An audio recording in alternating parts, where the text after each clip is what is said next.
Hello students, कैसे हैं आप लोग? स्टूडेंट्स, पिछली बार हम लोगों ने कौन सा लेक्चर स्टार्ट किया था? हम लोगों ने 10th स्टैंडर्ड में आर एनवायरमेंट पढ़ रहे थे और आर एनवायरमेंट पे लास्ट टॉपिक चल रहा था ओजोन लेयर डिप्लीशन। ठीक है, तो ओजोन लेयर डिप्लीशन में आज हमें क्या पढ़ना है? हमें ओजोन लेयर से रिलेटेड पढ़ना है। क्या पढ़ना है स्टूडेंट्स? ओजोन लेयर से रिलेटेड। ओजोन लेयर का फॉर्मेशन भी मैंने आपको बता दिया था, अब इसके बारे में अपन लिखेंगे। ठीक है, कैसे लिखेंगे? चलिए one by one, step by step लिखते चलते हैं। Ozone layer present outside the atmosphere. ठीक है,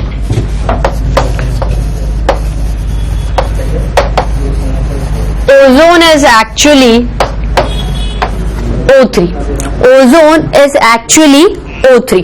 ठीक है, this ozone layer O3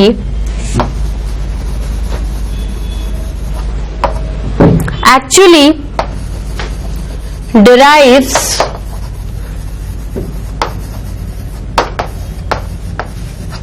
from the oxygen of atmosphere. भाई ओजोन के बाजू में एटमॉस्फेयर, एटमॉस्फेयर के बाजू में ओजोन, सिंपल समझे तो। ठीक है, तो होता क्या है, अब देखो अपन पढ़ेंगे formation of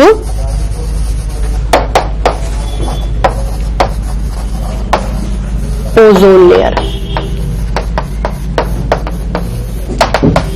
formation of ozone layer. Formation of ozone layer कैसी होगी? चलो पॉइंट बाय पॉइंट लिखते चलते हैं। फॉर्मेशन ऑफ ओजोन लेयर कैसी हो रही है? O3 O2 से ही आ रहा है। तो क्या लिखेंगे कि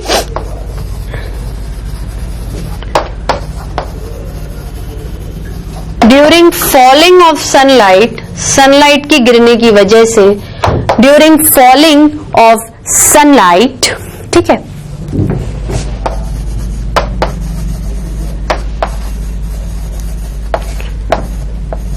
in the presence of UV rays, in the presence of UV rays, the oxygen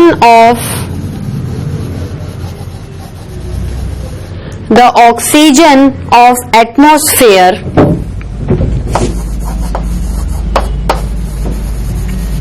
get converted into two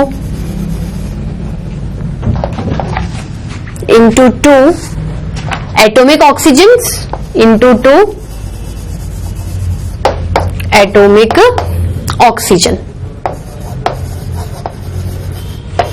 मतलब ऐसे, चलो एक रिएक्शन लिख देते हैं नीचे। रिएक्शन में मैं कैसे लिखूंगी देखो,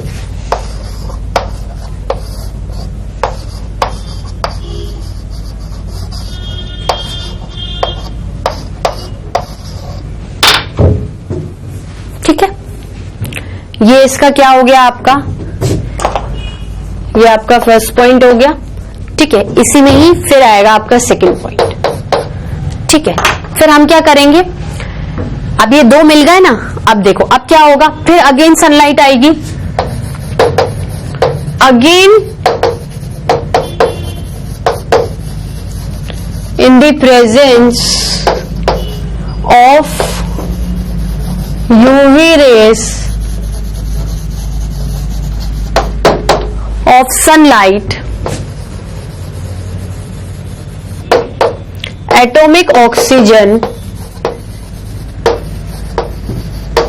get combined with the molecular oxygen, मतलब O2, सिंपल ऑक्सीजन लिखेंगे। ठीक है, रिएक्शन क्या बनेगी स्टूडेंट्स इस टाइम पर? रिएक्शन बनेगी O2 प्लस O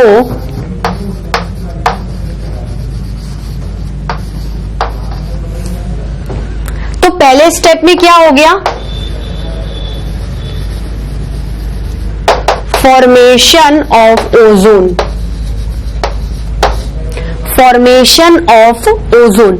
अब नेक्स्ट स्टेप में क्या होता है, वापस से इसका डिसइंटीग्रेशन होता है, फिर फॉर्मेशन होगा, फिर डिसइंटीग्रेशन होगा, फिर फॉर्मेशन होगा, फिर डिसइंटीग्रेशन होगा। ऐसे प्रोसीजर चलता रहता है, ओजोन लेयर एटमॉस्फेयर के आसपास बनती जाती है। ठीक है, फिर क्या लिखेंगे,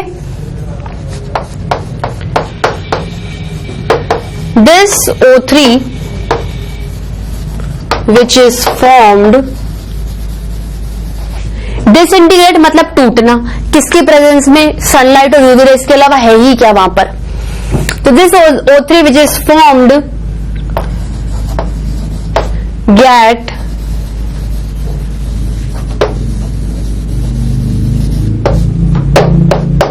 disintegrated in the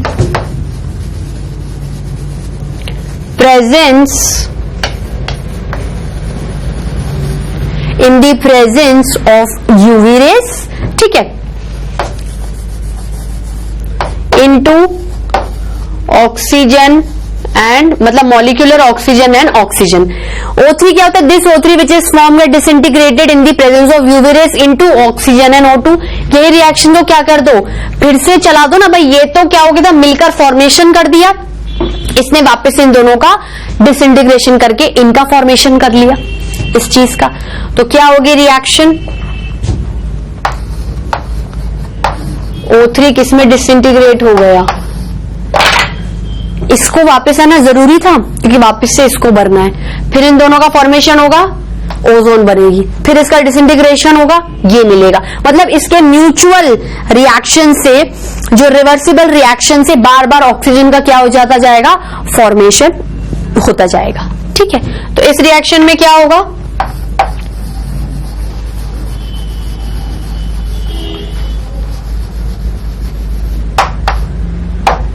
disintegration of ozone.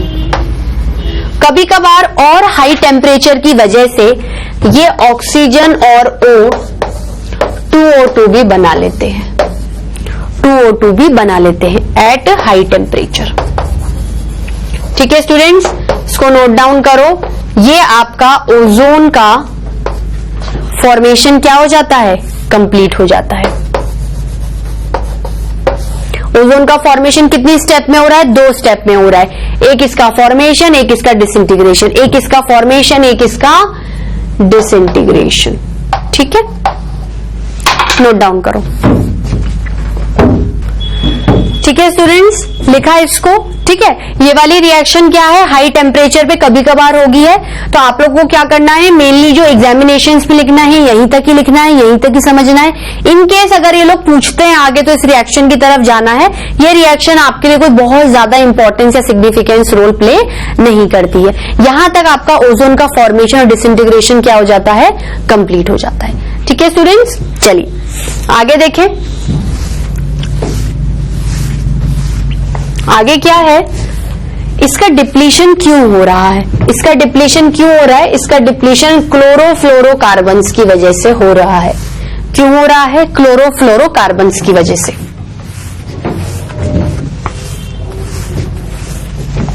चलो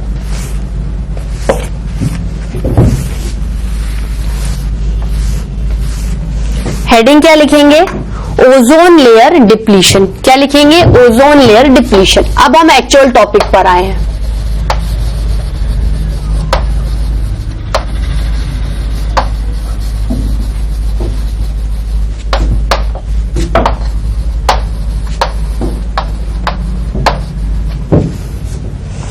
ओजोन लेयर डिप्लीशन क्यों डिप्लीट हो रही है, क्यों दिन ब दिन इसकी जो डेंसिटी है, थिकनेस है ओजोन की, वो क्या हो रही है, दिन ब दिन कम होती जा रही है। ओजोन लेयर डिप्लीशन का मतलब क्या होता है,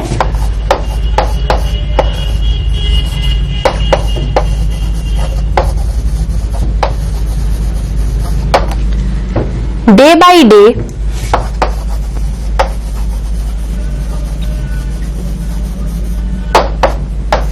the thickness of ozone around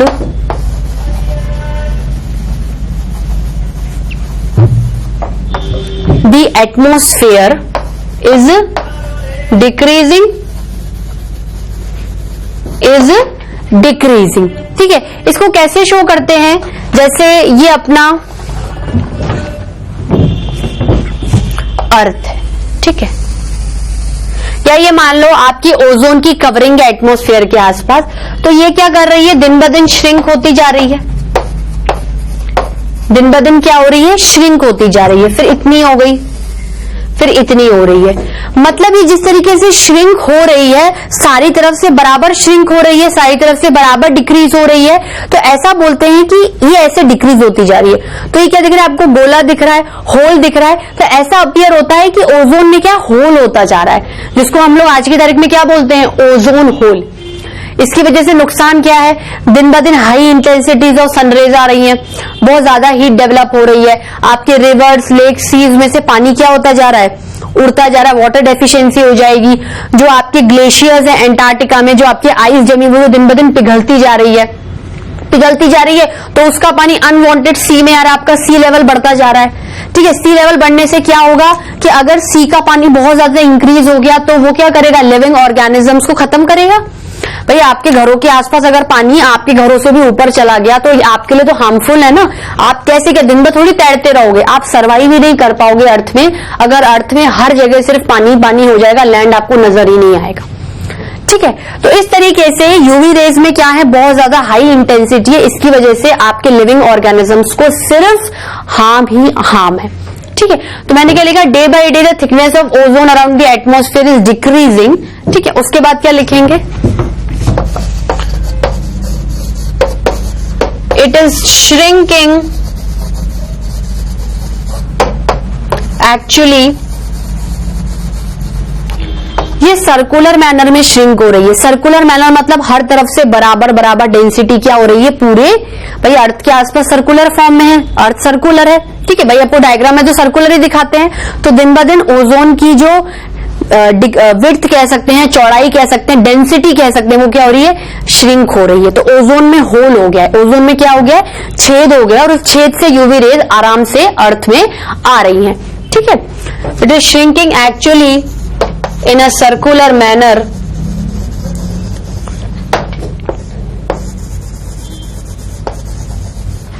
around the earth,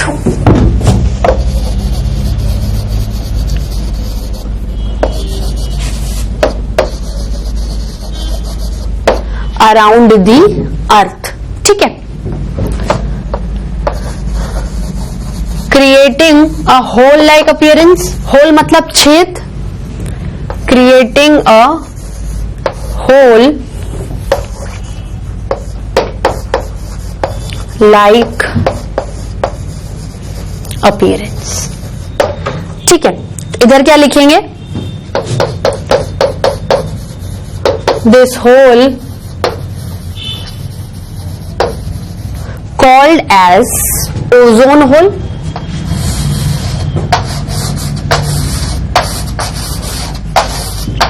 क्या कहलाएगा स्टूडेंट्स, ओजोन होल। ठीक है, ये हो सकता है आपको थोड़ी डल चौक है, नहीं नजर आ रहा होगा, तो मैं इस पैटर्न में भी लिख देती हूं। ओजोन में क्या हो गया, छेद हो गया है, ओजोन होल। ठीक है, तो इसकी वजह से क्या हो रहा है, this will allowing UV rays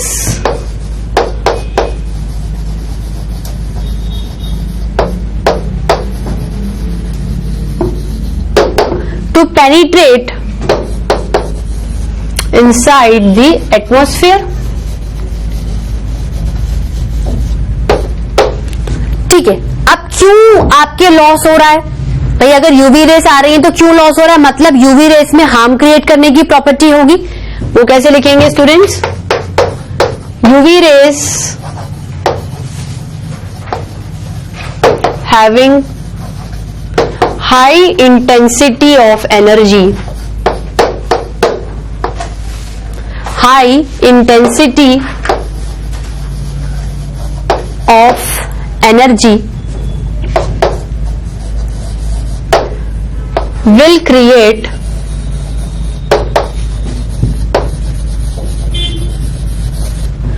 so many problems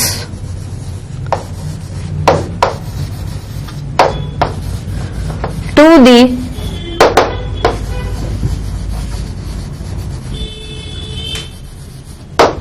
living organism, to the living organisms. ठीक है, अब देखो लिविंग ऑर्गेनिजम्स पे ये किस किस तरीके से प्रॉब्लम क्रिएट करेंगे ये भी देखना पड़ेगा। ठीक है, तो क्या कह सकते हैं, देखो यूवी रेस क्या करती है, UV rays able to cause क्या क्या प्रॉब्लम क्रिएट कर रही है,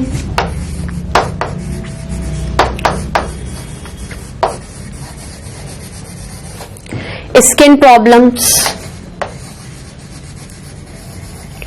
कैंसर प्रोडक्शन। ठीक है, और क्या क्या करेंगी, इवापोरेशन। भाई थोड़ा बहुत जब सनलाइट आती है तो रिवर्स लेक में से पानी क्या हो जाता है, उड़ जाता है, वाटर वेपर्स बन जाता है और रेनफॉल होती है, पर इसके कारण हद से ज्यादा ही उड़ जाएगा, मतलब इवन आपको भी पानी नहीं मिलेगा। तो evaporation of excess water,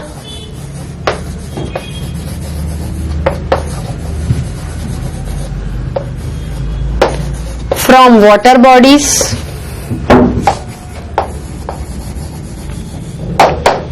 from water bodies. ठीक है, उसके बाद क्या होगा, देखो ये तो क्या था कि ग्लेशियर्स में से बर्फ पिघले के रहेगा, वो इसी कॉन्सेप्ट में आ जाएगा। और क्या क्या प्रॉब्लम होगी, too much burning of plants को क्या करेंगे, बर्न कर देंगे, खत्म कर देंगे। तो अगर प्लांट्स बर्न हो गए तो आपकी फूड चेन बिगड़ जाएगी, आपके इन्वायरमेंट में क्या हो जाएगा, इम्बैलेंस आ जाएगा। ओवरऑल ओजोन लेयर डिप्लीशन क्या कर रही है, इन्वायरमेंटल प्रॉब्लम्स ना,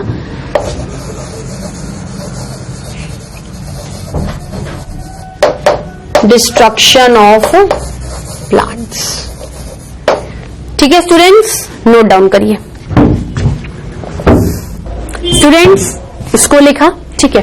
तो ओवरऑल ये जो ओजोन होल प्रॉब्लम्स क्रिएट कर रही है, इससे आपके इन्वायरमेंट में क्या हो रहा है, इम्बैलेंस क्रिएट हो रहा है। क्या हो रहा है स्टूडेंट्स, इम्बैलेंस क्रिएट हो रहा है। ठीक है, चल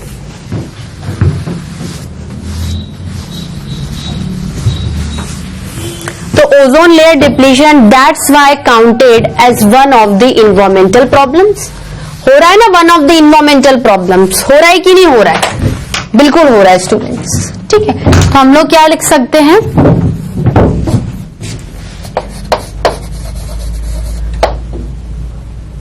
these problems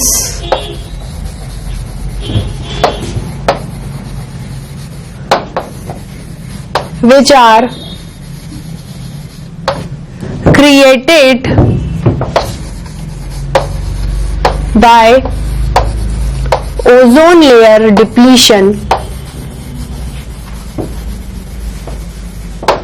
ozone layer depletion causing environmental imbalance,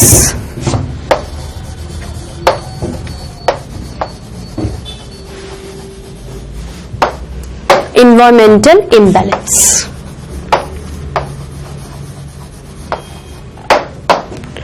ठीक है, अब देखो सारी चीजें पढ़ ली, लास्ट में एक चीज पढ़ना अभी भी बाकी है कि ओजोन लेयर डिप्लीट कर कौन रहा है। भाई सारे कॉन्सेप्ट पढ़ लिए ना आपने, बनना, डिसइंटीग्रेशन होना, एक्चुअली ओजोन लेयर का डिप्लीशन कौन कर रहा है, हमारे human activities he actually depleting the ozone. ठीक है, तो हम लोग क्या कह सकते हैं,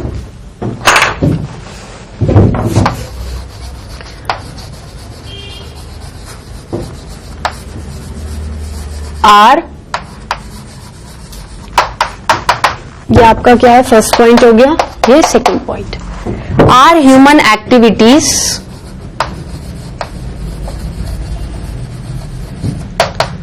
depleting the ozone, depleting the ozone layer.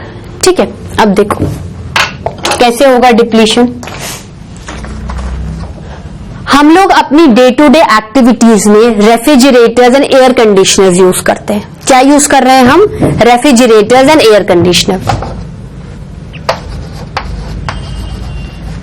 We are using too much use of. भाई किसके घर में आज रेफ्रिजरेटर और एसी नहीं है? सबके घर में है। दिन ब दिन क्वांटिटी क्या हो रही है? एसी रेफ्रिजरेटर्स की क्या होती जा रही है? बढ़ती जा रही है। क्या होती जा रही है स्टूडेंट्स? बढ़ती जा रही है। तो we are using too much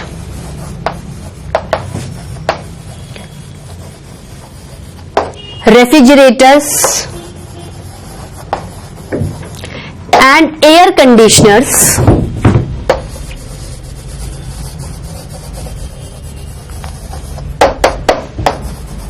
in our homes, in our homes use करते हैं। ठीक है, इसको जब हम यूज करते हैं तो इससे रिलीज क्या होता है? भाई इससे हीट रिलीज होती है ना। आप कभी फ्रिज के पीछे देखना, आपको बहुत हीट नजर आएगी, या एसी के पीछे से बहुत ज्यादा हीट निकलेगी। एक्चुअली वो क्या निकल रही है? वो गैस निकल रही है in the form of chlorofluoro compounds, in the form of chlorofluoro compounds. ठीक है,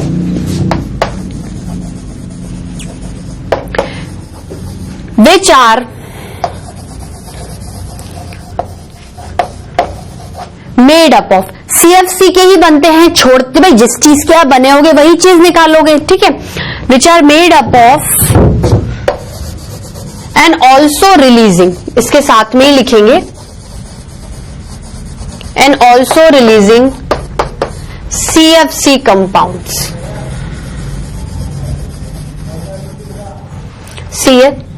CFC मतलब क्लोरोफ्लोरोकार्बन कंपाउंड्स। क्लोरोफ्लोरो, देखो 9th क्लास में इतना नहीं पढ़ा था ओजोन से रिलेटेड, पर 10th में उतना ही आप ज्यादा पढ़ रहे हो। क्लोरोफ्लोरोकार्बन कंपाउंड्स, इसका शॉर्ट फॉर्म क्या होता है? CFC compound. क्या होता है? Chlorofluorocarbon compounds. अब देखो क्या होता है इन CFC, ये CFC क्या? इनर्ट है। इनर्ट मतलब किसी के साथ रिएक्ट नहीं करेंगे, कोई कलर नहीं है, कलरलेस, कोई खुशबू नहीं है, ऑर्डरलेस, कोई सुगंध नहीं है। ठीक है, होता है। अब क्या होता है देखो, रेफ्रिजरेटर्स और एसीज भी, एसीज का जैसे काम चलता रहता है, एक्टिविटीज चलती रहती है, उनका टेम्परेचर क्या हो जाता है? बढ़ जाता है। तो हाई टेम्परेचर पे ये CFC क्या कर देता है? क्लोरीन को, क्लोरीन में मान लो कि क्लोरीन का एक मॉलिक्यूल भी छोड़ दिया उसने। ठीक है ना, CFC हाई टेम्परेचर पे क्या करेगा? क्लोरीन का एक मॉलिक्यूल छोड़ देगा। एक क्लोरीन का मॉलिक्यूल 1 लाख ओजोन लेयर के मॉलिक्यूल्स को क्या कर देगा? खत्म कर देगा। मतलब जैसे एक क्लोरीन आया, भाई जैसे आप यूज करें डे टू डे एक्टिविटीज में रेफ्रिजरेटर्स और ये सब, एसी CFC हाई टेम्परेचर पे क्लोरीन को छोड़ रहा है। क्लोरीन क्या होता है? Cl होता है, क्लोरीन को छोड़ रहा है। अब क्लोरीन आपके एटमॉस्फेयर में या एटमॉस्फेयर से वो ओजोन में चला गया, तो क्लोरीन क्या कर रहा है? 1 लाख मॉलिक्यूल, जैसे आपका ओजोन किसका बना हुआ है? O3 O3 O3 O3 O3 बनता जा रहा है, टूटता जा रहा है, बनता जा रहा है। तो ऐसे एक क्लोरीन 1 लाख ओजोन मॉलिक्यूल्स को, O3 मॉलिक्यूल्स को खत्म करती जाएगी। तो O3 खत्म होता जाएगा तो ओजोन क्या हो जाएगी? दिन ब दिन खत्म होती जाएगी। भाई ओजोन के जो इंग्रेडिएंट्स है O3 वो ही नहीं रहेंगे तो ओजोन की थिकनेस कहां से रहेगी? ठीक है, तो हम लोग क्या कह सकते हैं? These CFC on high temperature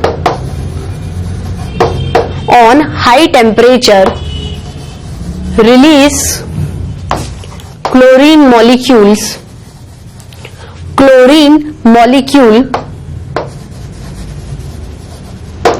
which has the capability to destroy 1 lakh ozone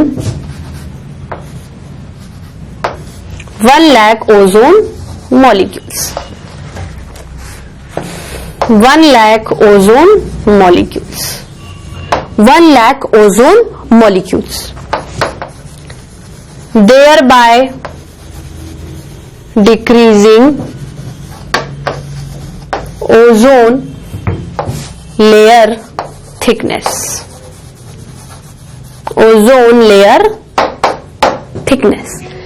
तो अब आप मुझे एक बात बताओ, ये ओजोन लेयर डिप्लीशन के साथ आपकी इन्वायरमेंटल प्रॉब्लम्स क्या हो गई? खत्म हो गई हैं। आप अपने इन्वायरमेंट की प्रॉब्लम्स को हटाने के लिए क्या क्या कर सकते हो, सारे पॉइंट्स को वापस से सोचो। पहला आता है disposal of waste. Disposal of waste में आप कूड़ा करकट किसी भी टाइप का ऐसे इधर उधर मत फेंको, आप उन्हें प्रॉपर गार्बेज में फेंको।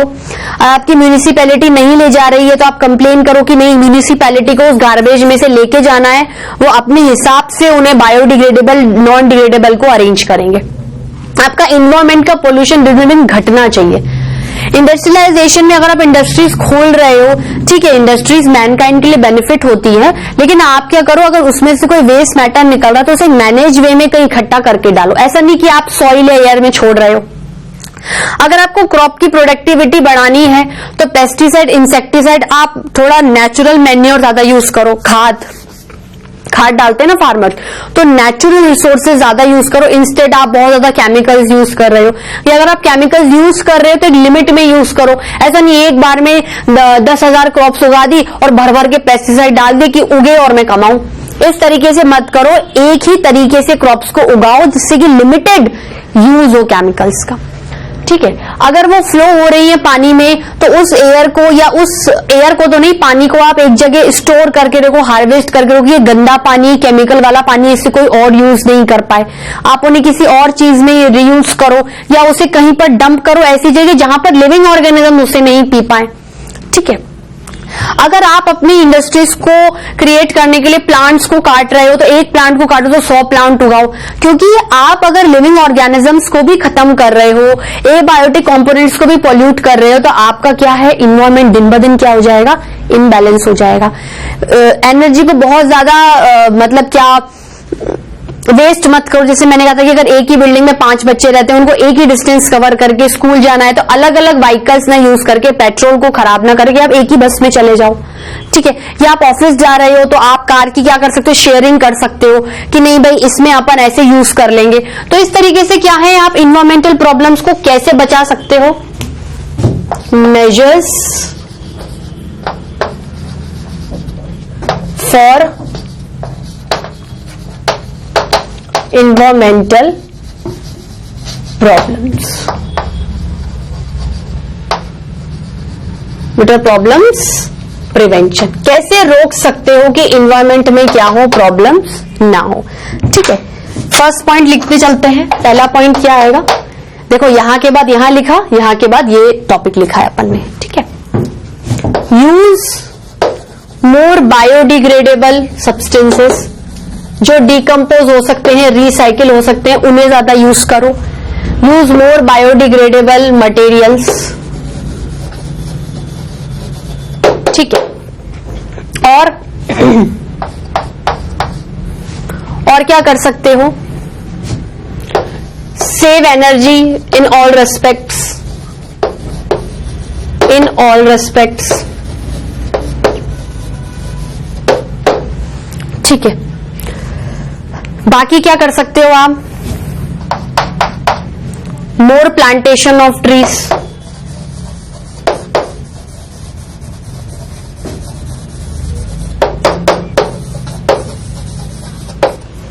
ठीक है। इंडस्ट्री से related, manage the waste of industries,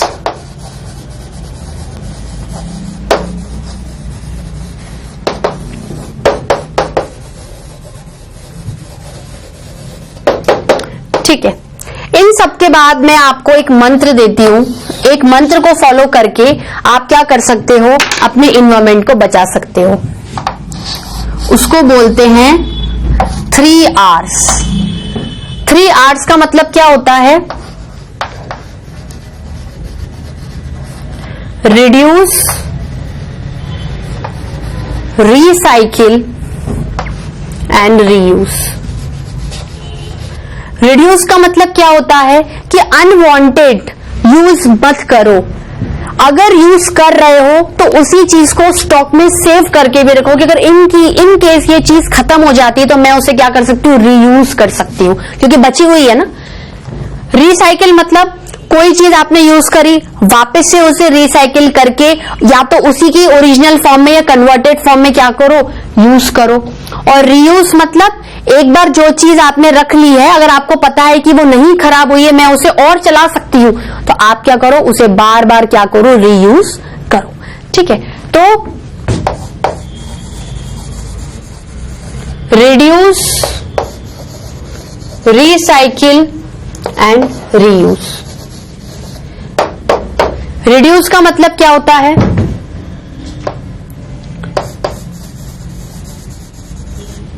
reduction of use of unwanted materials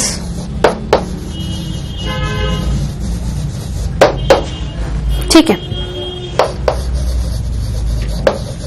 recycle material again and again. Reuse का मतलब क्या है, use the same thing again, use the same thing again. ठीक है स्टूडेंट्स, इसी के साथ आपका ये चैप्टर 10th क्लास का आर इन्वायरमेंट कंप्लीट हो जाता है। ठीक है, आर इन्वायरमेंट में हमने सारे कंटेंट्स पढ़ लिए। We have discuss introduction. Introduction के बाद अपन लोगों ने इकोसिस्टम टाइप पढ़ लिए। इकोसिस्टम टाइप के बाद अपन ने food chain, food web, flow of energy, biological magnifications, environmental problems, ozone layer depletion और फाइनली हम लोग क्या क्या कर सकते हैं कि इन्वायरमेंट में प्रॉब्लम्स नहीं हो, सब कुछ को मिलाकर। ओजोन लेयर का इसलिए नहीं लिखाया क्योंकि ओजोन लेयर का क्या है, हम लोगों ने समझ लिया है कि भाई रेफ्रिजरेटर, एसी इसको क्या करना है, दिन ब दिन कम करना है। और ओवरऑल कम करने के लिए ये 3 मंत्र हैं, रिड्यूस, रिसाइकिल एंड रीयूज। अगर आप इन तीनों चीजों को फॉलो करोगे तो इन्वायरमेंट की प्रॉब्लम्स आप बढ़ाओगे तो नहीं, पर दिन ब दिन घटा दोगे और घटते घटते वो इतनी मिनिमम पोजीशन पे आ जाएंगे कि आपको हार्म नहीं करेंगे। ठीक है स्टूडेंट्स, इसकी पावर बूस्टर क्लास हो सकता है मैं आपको 2 से 3 दिन बाद बताऊंगी। एज सच कोई खास समरी नहीं, क्योंकि चैप्टर बहुत इजी है। समरी और एनसीईआरटी बेस्ड क्वेश्चन 2-3 दिन बाद कर लेंगे। तो अब नेक्स्ट लेक्चर में मिलते हैं। नेक्स्ट लेक्चर में हम लोग नया चैप्टर स्टार्ट करेंगे, उसका नाम है लाइफ प्रोसेसेस। तो आप एक बार क्या था, बुक में से हल्का सा देख के आना कि उसमें मैं आपको क्या पढ़ाने वाली हूँ। ठीक है स्टूडेंट्स, थैंक यू।